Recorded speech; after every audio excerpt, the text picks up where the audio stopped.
కలియుగ దైవం కోరిన కోరికలు తీర్చే తిరుమల శ్రీ వెంకటేశ్వర స్వామివారి గురించి మనందరికీ తెలుసు. మరి స్వామివారు వైకుంఠాన్ని విడిచిపెట్టి భూమిపై శ్రీనివాసుడిగా ఎందుకొచ్చారు? పద్మావతీదేవిని ఎందుకు పెళ్లి చేసుకున్నారు?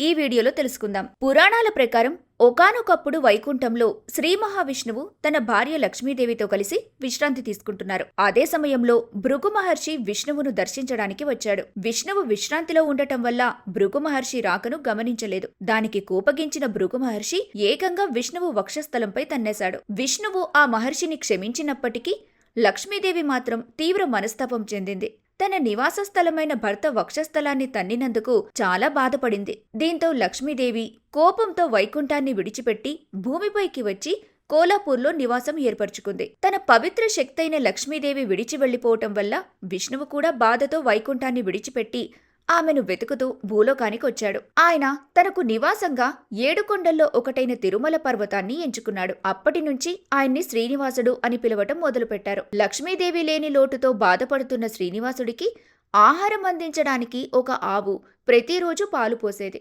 ఒకరోజు ఆ యజమాని ఆవును కొట్టడంతో శ్రీనివాసుడు కోపగించి అతన్ని శపించాడు. ఒకానొక రోజు శ్రీనివాసుడు వేటకు వెళ్లినప్పుడు అడవిలో పద్మావతీదేవి అనే రాజకుమార్తెను చూశాడు. ఆమెను చూడగానే శ్రీనివాసుడు వెంటనే ప్రేమలో పడ్డాడు. ఆ తర్వాత ఆమె తండ్రైన అక్షరరాజు అనుమతితో శ్రీనివాసుడికి పద్మావతీదేవికి వివాహం వైభవంగా జరిగింది. శ్రీనివాసుడు పద్మావతీదేవి వివాహానికి ధనం అవసరమైంది. దీనికోసం శ్రీనివాసుడు దేవతల కోశాధికారి అయిన కుబేరుడి నుంచి అప్పు తీసుకున్నారట. ఆ అప్పును తిరిగి చెల్లించడానికి స్వామివారు ఇంకా భక్తుల నుంచి దానం తీసుకుంటున్నారని, అందుకే మనం తిరుమలలో స్వామికి మొక్కులు చెల్లిస్తామని చెబుతారు. కలియుగం పూర్తయ్యే వరకు స్వామి అప్పు తీరుస్తూనే ఉంటారని నమ్ముతారు. శ్రీనివాసుడే మన వెంకటేశ్వర స్వామి.